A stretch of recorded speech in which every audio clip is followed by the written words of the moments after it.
시온 찬양대에 아름다운 찬양, 은혜로운 찬양 감사합니다. 하나님께서 기쁘시게 받으신 줄 믿고 여러분도 많은 은혜를 받으신 줄 믿습니다. 비가 지금 어떻게 되는지 모르겠네요. 오늘 비가 많이 오는데도 2부 예배 오신 여러분들 환영합니다. 하나님께서도 빗속을 뚫고 오신 여러분들 환영하고 기뻐하실 줄 믿습니다. 우리 옆에 분들과 함께 그렇게 한번 인사하겠습니다. 오늘 주님 안에서 행복한 주일 되시기 바랍니다. 그렇게 한번 인사하십시다.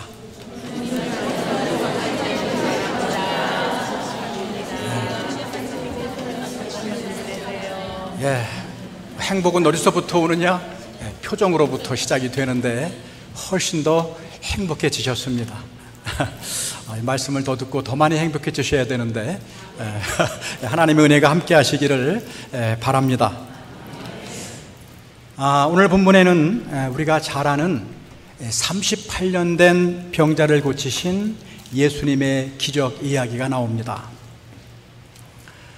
유대인의 명절을 맞이해서 예수님은 관례에 따라 예루살렘으로 올라가시지요. 예수님이 가신 곳은 예루살렘 성전 근처에 있는 베데스다라고 하는 연못이었습니다. 그 이름의 뜻은 자비의 집이란 뜻입니다. 당시 이 베데스다 연못 주변에는 5개의 행각이 있었는데 그 행각 안에는 수많은 병자가 누워 있었다라고 합니다.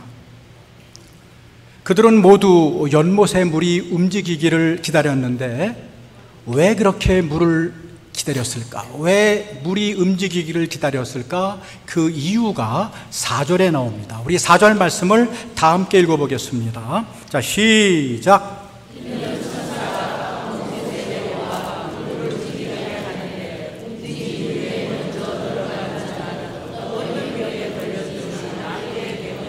아멘.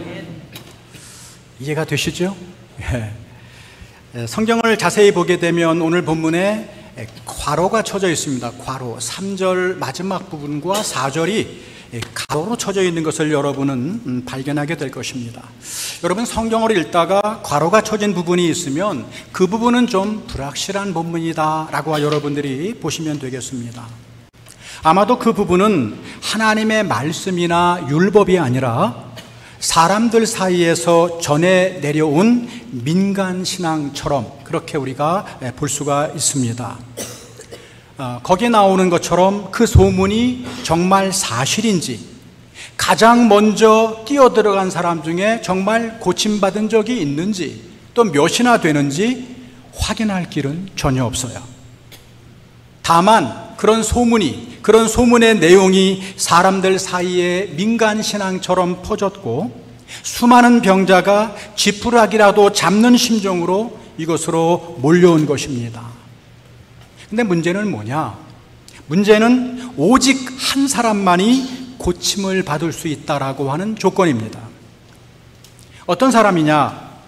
물이 움직일 때 가장 먼저 들어가는 병자입니다. 그 사람이 치료받을 수 있다라고 하는 조건입니다. 여러분, 그렇다면 이 연못 주변에 어떤 일이 벌어졌을지를 한번 상상해 보세요. 연못 주변에 있는 모든 병자가 물이 움직이기를 기다리며 연못을 바라보고 있습니다. 그러던 어느 날 갑자기 물이 움직이기 시작합니다. 그런데 이곳은 어떤 원칙이 지배하는 곳이에요? 물에 가장 먼저 뛰어들어가는 사람의 병이 낫는다는 원칙이 지배하는 곳입니다. 그렇다면 어떤 현상이 일어났겠습니까? 서로들 물에 먼저 들어가려고 넘어뜨리고 짓밟고 아우성이지 않았겠습니까? 거동이 불편해서 움직이지 못하는 사람은 보호자가 안고 뛰거나 메고 뛰어 들어갔을 수도 있습니다. 그 이름과는 달리 이 연못 주변은 자비와는 거리가 너무도 먼 살벌한 무한 경쟁의 현장이 아니었겠습니까?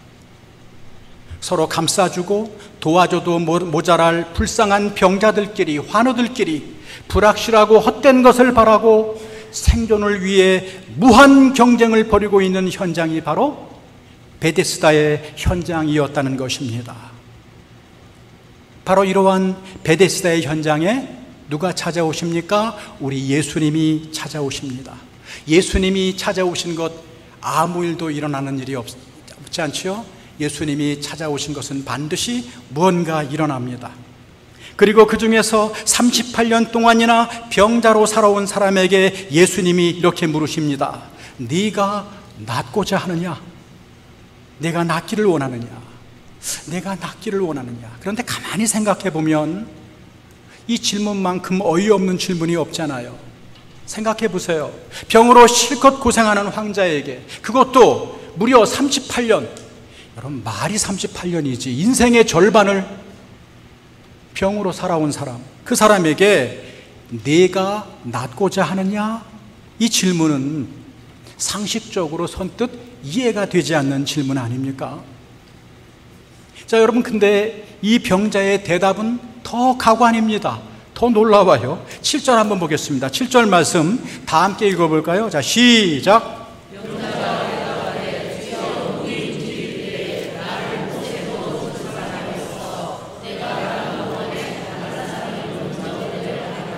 아멘. 여러분, 이런 기가 막힌 동문서답을 여러분 보신 적이 있습니까? 내가 낫고자 하느냐? 그러면 뭐라고 대답하는 것이 정석입니까? 예 또는 아니요 라고 대답하면 되잖아요. 그런데 내가 낫고자 라고 하는 예수님의 질문에 이 사람은 전혀 엉뚱한 대답을 하는 것처럼 보입니다. 그게 보이십니까? 왜 이런 현상이 일어날까요? 한마디로 말하면 이 병자의 소원이 바뀌었다는 것입니다. 여러분, 처음에는 낫기를 원했습니다. 치유받기를 원했습니다. 고침받기를 원했습니다. 그래서 이 연못 주변까지 흘러들어온 것입니다. 그러나 시간이 지남에 따라 지금은 이 사람의 소원이 바뀌어버린 거예요. 베데스다 연못이 만들어 놓은 경쟁의 원칙에 사로잡힌 나머지 치유 그 자체, 병고침 그 자체보다도 베데스다가 만들어 놓은 1등의 원칙, 가장 먼저 들어가는 1등의 원칙을 더 갈망하고 있었더라, 그런 얘기입니다. 아마도 이 병자는 그동안 그 경쟁에서 많이 밀려났던 것 같아요. 오랜 질병 때문에 또 거동이 불편해서 아마 경쟁에서 이길 수 없었던 것 같습니다. 그런데 이런 일이 계속해서 반복되었다고 생각해 보세요. 여러분, 이 병자의 생각은 어땠을까요? 이 병자의 마음은 어땠을까요? 사실 물에 먼저 들어간다고 해서 병이 나을지 안 나을지는 아무도 몰라요. 이 미신적인 신앙이 정말 이루어질지는 아무도 몰라요.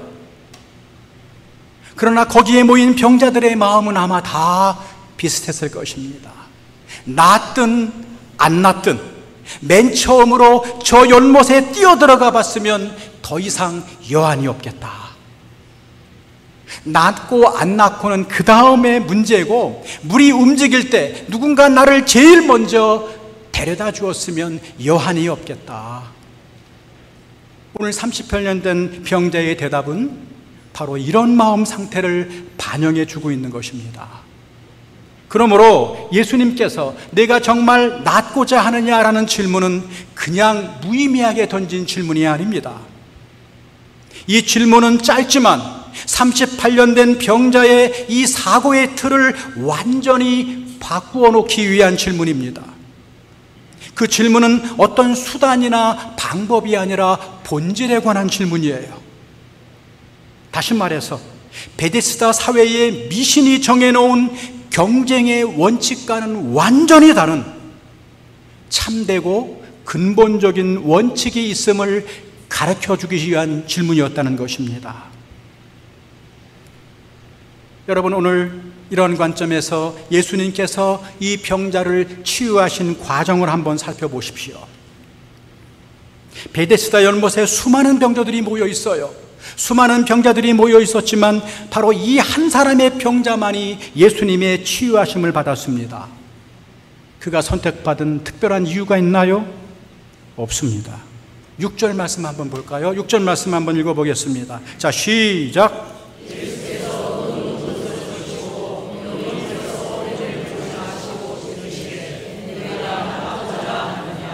예. 병이 벌써 오래된 줄 아시고라고 기록하고 있습니다. 예수님은 아셨어요. 뭘 아신 겁니까? 병이 오래된 것을 아셨다는 것입니다. 병이 오래된 사람. 여러분, 그 말은 그가 가장 은혜가 필요한 사람이었다라고 우리가 추정해 볼 수 있습니다. 그것이 예수님의 치유의 조건이라면 조건이었습니다. 은혜밖에는 다른 말로 설명이 안 되지요? 8절을 보세요. 8절 말씀 다 같이 읽어볼까요? 자, 시작. 예수께서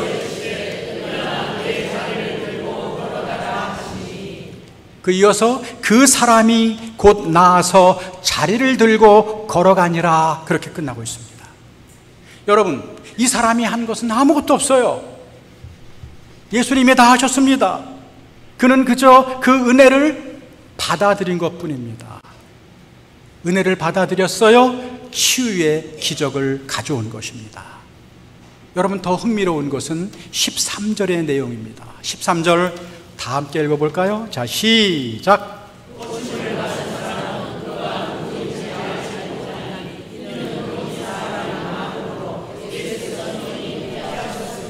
아멘. 무슨 말이에요? 이 사람은 자기를 고친 분이 누구인지조차 몰랐다는 것입니다. 누군지도 몰라요. 그런데 고침을 받았습니다. 한마디로 말하면 무조건적인 은혜입니다. 무조건적인 은혜. 무한 경쟁의 사회, 물에 가장 먼저 뛰어들어가는 사람의 병이 낫는다는 원칙이 지배하는 이 생존 경쟁의 현장에서 세상의 논리를 뛰어넘는 전혀 다른 차원의 원칙, 바로 은혜의 원칙이 있음을, 은혜의 원칙이 있음을 우리 주님은 보여주시는 것입니다. 여러분, 오늘 예수님께서 주시고자 가르쳐주고자 하는 원칙은, 은혜의 원칙은 경쟁의 원칙의 연장선상에 있는 것이 아닙니다. 경쟁의 원칙을 느린 것이 아니라는 것입니다.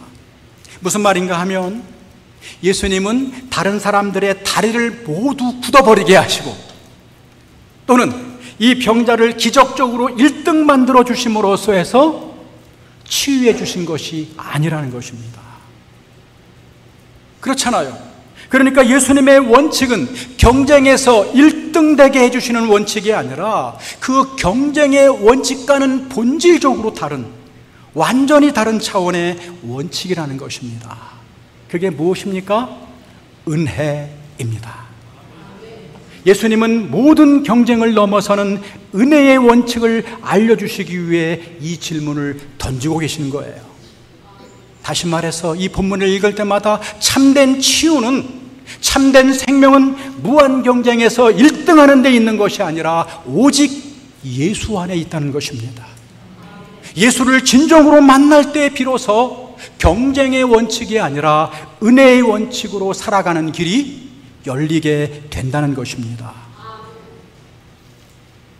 그렇다면 여러분, 이 고침받은 병자의 모습에서 누구의 모습이 크로즈업 되십니까? 누구의 모습이 보입니까? 바로 저와 여러분의 모습이 아닙니까? 저와 여러분의 모습이 보이지 않나요? 언젠가 어느 재벌 총수의 글을 읽은 적이 있습니다. 그 재벌 총수가 모든 직원을 모아놓고 이렇게 연설합니다. 실패해도 좋다. 1등 하기 위해 전력 질주하라. 그러면 원하는 바를 얻을 수가 있고 행복해질 것이다.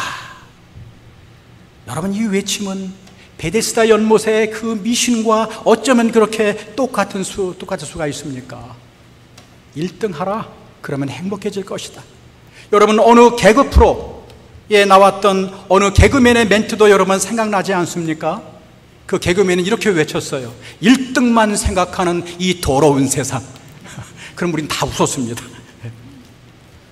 여러분, 생존을 위해서는 1등이 되어야 한다고 외치는 경쟁사회의 한복판에서 예수님은 저와 여러분을 찾아오셔서 하나님의 구원과 은혜를 베풀어 주셨습니다. 믿으십니까? 아멘. 그러므로 은혜를 받은 저와 여러분은 더 이상 그러한 경쟁의 원칙을 따라 살아서는 안 된다는 것입니다. 다시 말해서 원칙이 아니라 은혜의 원칙, 이제 은혜 안에서 살도록 부름받았다는 거예요. 우리는 은혜 안에 살아가는 존재입니다. 그러나 정작 우리의 현실은 정말 그렇습니까? 정말 은혜 안에 살고 계십니까? 만일 예수님께서 오늘 우리에게 찾아와서 아무개야 라고 하면서 이렇게 질문하시면 여러분은 뭐라고 대답하실 준비가 되어 있으신지요? 예수님 오늘 찾아오셔서 아무개야, 내가 행복하고자 원하느냐? 아무개야, 내가 행복하고자 하느냐? 예, 오늘 본문에 내가 낫고자 하느냐는 말 대신에 행복이라는 말을 집어넣고 보는 것입니다. 왜냐하면 여러분, 38년 된 병자가 치유를 그렇게 갈망했던 것처럼 현대인들이 가장 갈망하는 목표가 있다면 그건 행복이라는 말로 총체적으로 바꾸어 쓸 수 있지 않겠습니까? 저도 알고 여러분도 아시는 것처럼 오늘날에는 이 행복이라는 말 속에 인생의 목적과 목표가 다 포함되고 있다고 해도 과언이 아니기 때문입니다. 그렇다면 예수님이 네가 행복하고자 하느냐?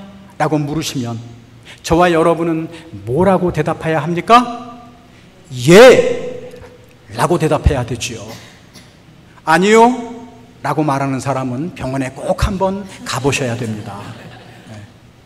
근데 여러분, 놀라운 점은 말로는 그렇게 대답하더라도 이 진심으로는 선뜻 예라고 대답하는 사람이 많지 않다는 거예요. 왜냐하면 물이 움직일 때 처음으로 들어가는 사람의 병이 낫는다는 그 미신과 마찬가지로 행복을 위해 지금 이 세상이 정해놓은 미신 같은 원칙에 나도 모르게 깊이 사로잡혀 있기 때문입니다. 그래서 주님께서 네가 행복하고자 하느냐? 라고 물으실 때 많은 사람은 세상이 정해놓은 행복의 조건들, 즉 미신 같은 원칙들을 들먹이기 시작하는 거죠. 내가 행복하고자 하느냐? 주님, 제가 아직 돈이 많지 않아요. 돈이나 실컷 벌어봤으면 여한이 없겠네요. 주님이 다시 묻습니다. 내가 행복하고자 하느냐? 주님, 내 자식이 아직 좋은 대학에 들어가지 못해서요. 제 자식이 최고의 대학에 들어간다면 여한이 없겠네요. 아니, 그런 거 말고 내가 정말 행복하고자 하느냐? 내가 정말 행복하기를 원하느냐? 제가 사는 집이 너무 좁아서요. 제가 아직 원하는 만큼 출세와 성공하지 못해서요. 제 계획이 아직까지 이루어지지 못해서요. 여러분, 이렇게 기가 막힌 동문서답을 여러분 하고 있지 않으십니까? 내가 행복하고자 하고 물으시면 예, 물론입니다 라고 대답해야 비로소 행복의 비결을 찾는 길이 열리기 시작하는데 그렇게 대답하지 않아요. 행복 그 자체보다는 여전히 돈, 권력, 지식, 성공, 집, 자식, 건강, 행복을 위해 이 세상이 만들어 놓은 미신 같은 원칙들을 남들처럼 추구하는 동안, 전력 질주하는 동안 우리들의 소원도 바뀌어버린 거예요. 행복 자체보다는 이런 거 한번 내가 마음껏 누려봤으면 좋겠다. 그러면 행복할 거다. 그래서 예수를 믿음에도 불구하고 여호와가 나의 목자이십니다라고 고백함에도 불구하고 여전히 소유하지 못한 것 때문에, 아직 도달하지 못한 것 때문에 행복을 누리지 못하는 저와 여러분의 삶은 아닌지 한번 되돌아봐야 된다는 거예요. 여러분, 사탄이 그렇게 만만한 존재가 아닙니다. 여러분, 이 사탄은 더 이상 박해가 우리 그리스도인들을 어떻게 할 수 없다는 것을 잘 알아요. 박해로 우리를 괴롭히지 않습니다. 여러분, 사탄의 전략이 얼마나 기가 막힌지 몰라요. 사탄은 이 세상에 행복이 없다고 말하지 않아요. 오히려 사탄은 이 세상에 가짜 재미, 가짜 즐거움, 가짜 행복을 만들어 놓습니다.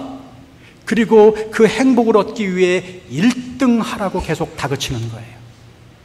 최선을 다해서 전력 질주하라고 합니다. 그러면 행복은 너의 것이야.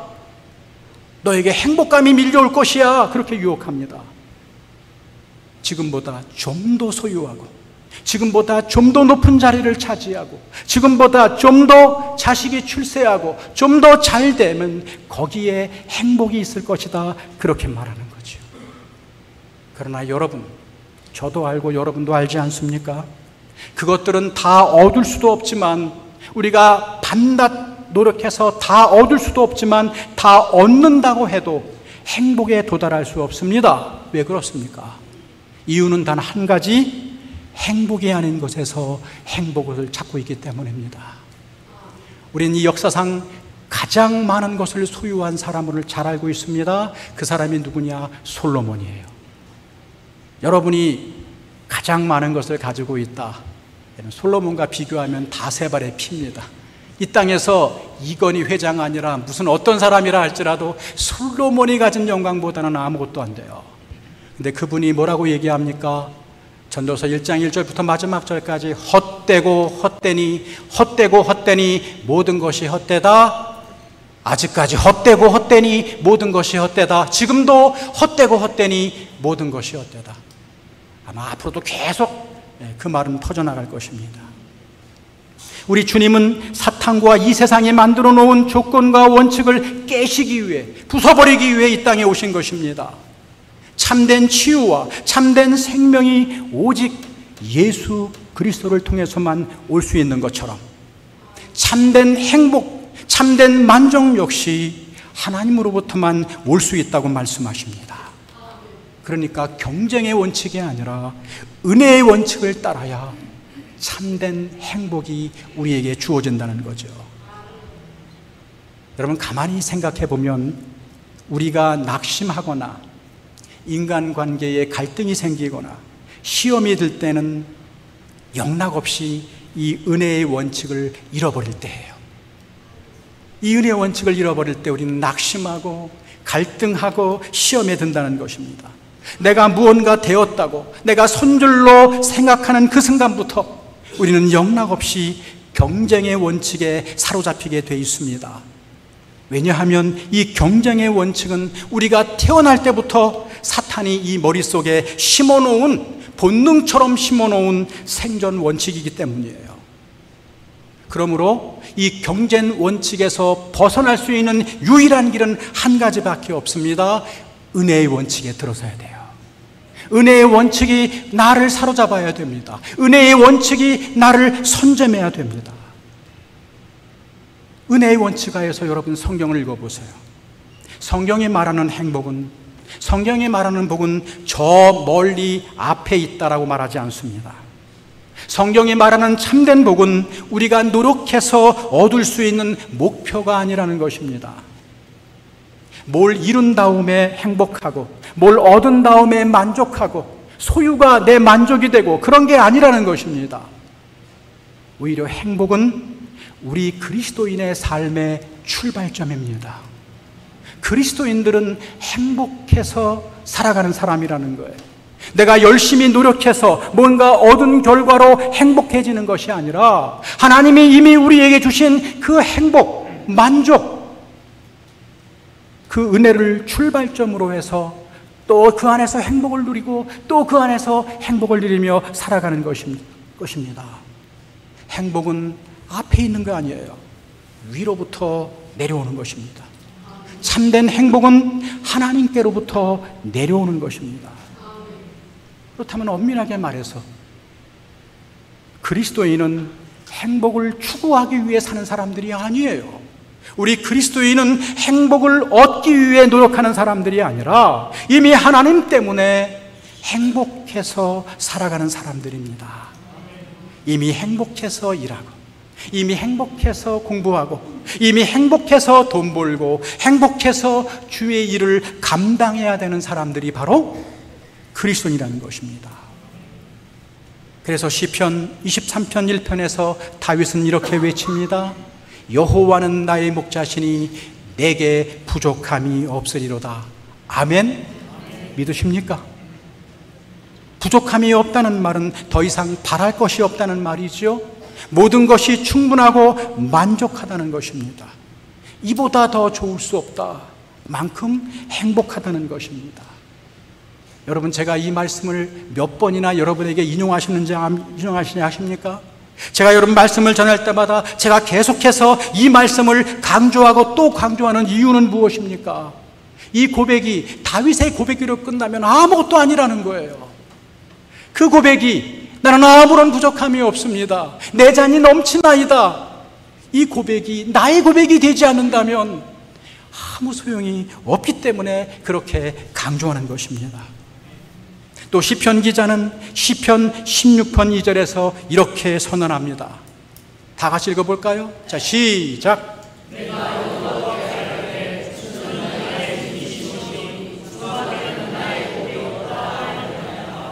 아멘. 주 밖에는 나의 복이 없다 하였나이다. 무슨 말입니까?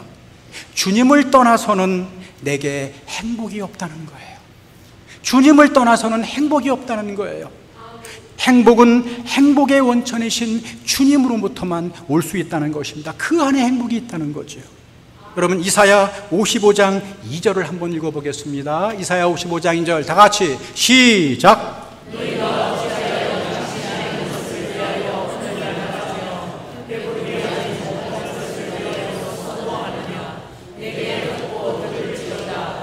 그리하면 너희가 좋은 것을 먹을 것이며 너희 자신들이 기름진 것으로 즐거움을 얻으리라. 아멘. 여러분, 이사야 선지자가 정말 답답해서 이렇게 외치는 거예요. 왜 배부르게 하지 못할 것을 왜 그렇게 수고하느냐? 왜 즐거움이 아닌 것에서 그렇게 즐거움을 찾고 있니? 그 말입니다. 참된 행복은 하나님께 있는데, 광대하신 하나님께 있는데, 하나님의 말씀대로 살아야 행복한데 왜 다른 곳에 가서 그렇게 헤매느냐, 방황하느냐, 그런 말입니다. 여러분, 가끔 믿지 않은 친구들이 이렇게 물어볼 때가 있습니다. 야, 너는 도대체 무슨 재미로 예수를 믿니? 그런 질문 받아본 적 없어요? 야, 너는 도대체 무슨 재미로 예수를 믿니? 여러분 뭐라고 대답하시겠어요? 그냥 머리 벅벅 긁고 있을 겁니까? 저는 한 청년의 대답에서, 젊은 청년의 대답을 듣고 깜짝 놀랐어요.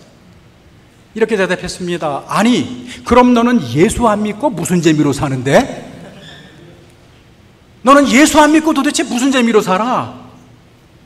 여러분, 이 정도는 우리가 대답할 수 있어야 하지 않겠습니까? 예수 믿으면 재미도 없고 즐거움도 없고 기쁨도 이제 끝입니까? 재미라고는 하나도 없나요? 절대 아닙니다. 여러분, 성경 어디에도 그렇게 말한 곳은 없어요. 기독교는 금욕과 고행의 종교가 아닙니다. 다만 재미와 기쁨, 즐거움의 기준이 바뀐 사람들이에요. 즐거움의 기준이 바뀐 사람들 뿐이에요. 기준이 바뀌었을 뿐이에요. 여러분, 시편 1편 1절을 한번 읽어보겠습니다. 시편 1편 1절입니다. 다 같이 읽어볼까요? 자, 시작.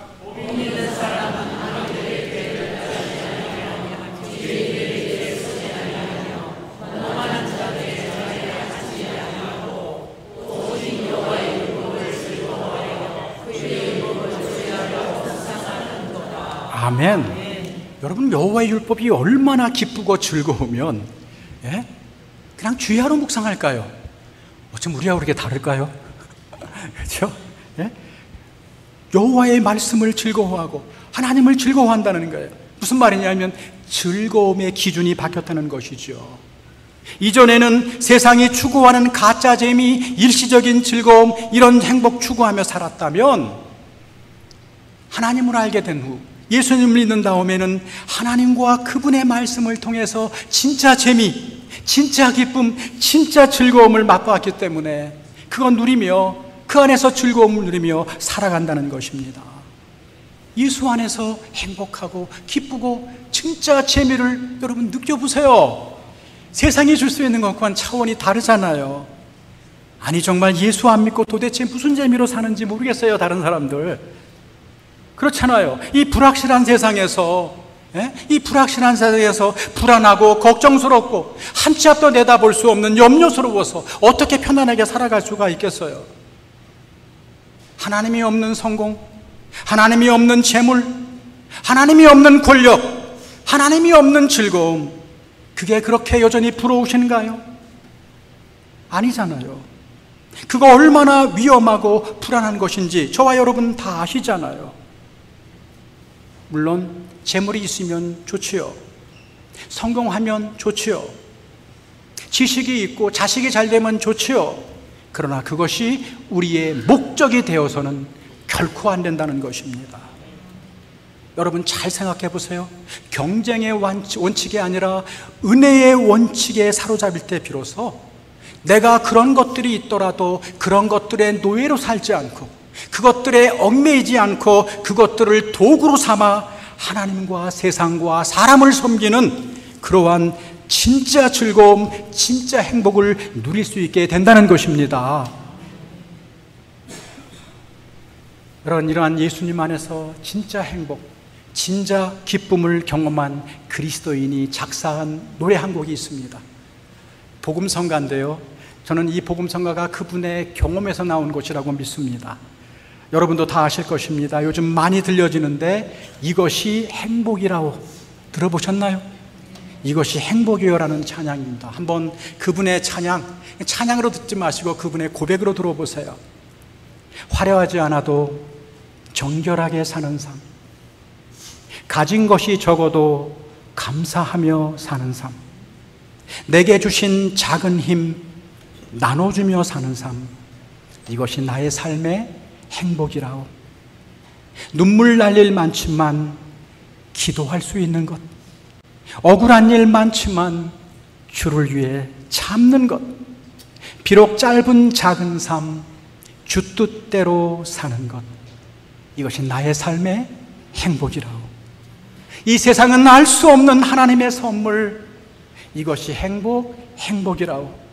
하나님의 자녀로 살아가는 것, 이것이 행복이라오. 어떻게 여러분 이 가사에 공감이 가십니까? 이게 정말 우리가 누릴 수 있는 행복이라고 믿으십니까? 여러분 이 찬양을 작사 작곡한 송경민 목사라는 분, 그렇게 나이가 많지는 않더라고요. 그런데 이 송경민 목사님은 불우한 어린 시절, 불우한 가정생활을 보냈다고 합니다. 그럼에도 불구하고 하나님이 나의 삶을 인도해 주시는 목자가 되신다는 사실을 아셨기에, 믿었기에 지금까지 한 번도 불행하다고 생각해 본 적이 없었다는 것이지요. 그리고는 지나온 세월을 되돌아보면서 이만큼 살 수 있는 것이 행복이었다고, 이것이 하나님이 주신 선물이었다고, 이 모든 것이 진정 하나님의 은혜, 모든 것이 다 은혜였다고 울먹이며 고백하는 간증을 읽은 적이 있습니다. 그렇습니다. 세상은 결코 알 수도 없고 세상은 결코 흉내낼 수조차 없는 이 진짜 기쁨, 이 행복의 고백은 우리가 하나님 안에 있을 때, 은혜 안에 있을 때만 고백할 수 있다는 것입니다. 그렇다면 하나님께서 오늘 본문을 통해 우리에게 말씀하시는 메시지는 무엇입니까? 이제 그만 삶의 방향을 바꾸라는 것입니다. 한마디로 내 인생의 주인을 바꾸라는 것입니다. 어느 것이 정말 쉬운 삶이겠어요? 인생이 녹록하지 않잖아요. 인생이 쉬운 사람이 없잖아요. 그런데 여러분, 어떤 인생이 쉽겠습니까? 모든 것을 목자 되신 하나님께 다 맡기고 그분의 뜻에 순종하며 그분과 동행하며 살아가는 은혜의 삶이 쉽겠습니까? 아니면 이 세상이 추구하는 그 불확실한 목표를 향해 내 힘과 능력으로 전력 질주하며 오늘도 경쟁하는 그 삶, 그 피곤한 삶이 쉽겠습니까? 한번 판단해 보라는 거죠. 내가 예수를 믿어도 내 삶의 주인으로 여전히 남으려고 한다면 경쟁의 원칙에 휘둘릴 수밖에 없습니다. 그러나 내가 내 삶을 경영하라고 하지 말고 선하신 하나님, 신실하신 하나님이 내 목자가 되셔서 내 삶을 이끌어 가시도록 나를 내려놓으면 은혜의 원칙이 나를 지배하게 될 것입니다. 여러분, 이 은혜의 원칙이 나를 사로잡을 때 비로소 우리는 참된 행복이 무엇인지 알아가기 시작할 것입니다. 이 은혜의 원칙이 나를 선점할 때 우리는 주님과 동행하면서 이 땅에서도 천국의 기쁨을 누리며 살아가는 것이 무엇인지 확인할 수 있을 것입니다. 여호와가 나의 목자가 되셔서 나의 모든 필요를 공급해 주시고 고난도 유익이 될 수 있는 은혜의 삶에, 늘 주님과 함께 동행하며 살아가는 이 은혜의 삶에 어찌 감사와 행복이 없을 수가 있겠습니까? 하나님이 저와 여러분을 복주셔서 이번 한 주간도 경쟁과 은혜 사이에서 은혜의 원칙을 선택하며 살아가게 하는 저와 여러분 되게 해주시기를 주의 이름으로 축원합니다. 기도하겠습니다. 사랑이 많으신 아버지 하나님, 오늘도 하나님의 말씀을 통해 도전받게 하시니 감사합니다. 하나님만의 참된 행복이 있고 하나님만의 참된 기쁨이 있음을 압니다. 그러나 나도 모르게 세상이 정해놓은 미신과 같은 원칙에 사로잡혀서 오늘도 참으로 피곤하고 고단한 경쟁의 삶을 살 때가 너무나 많이 있습니다.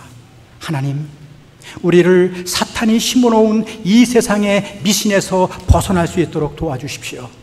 1등 해야만 행복해질 수 있다라고 하는 그 꼬임에 넘어가지 않도록 도와주시고 우리의 사고방식을 완전히 바꾸어 경쟁의 원칙에서 은혜의 원칙으로 돌아갈 수 있도록 도와주시옵소서.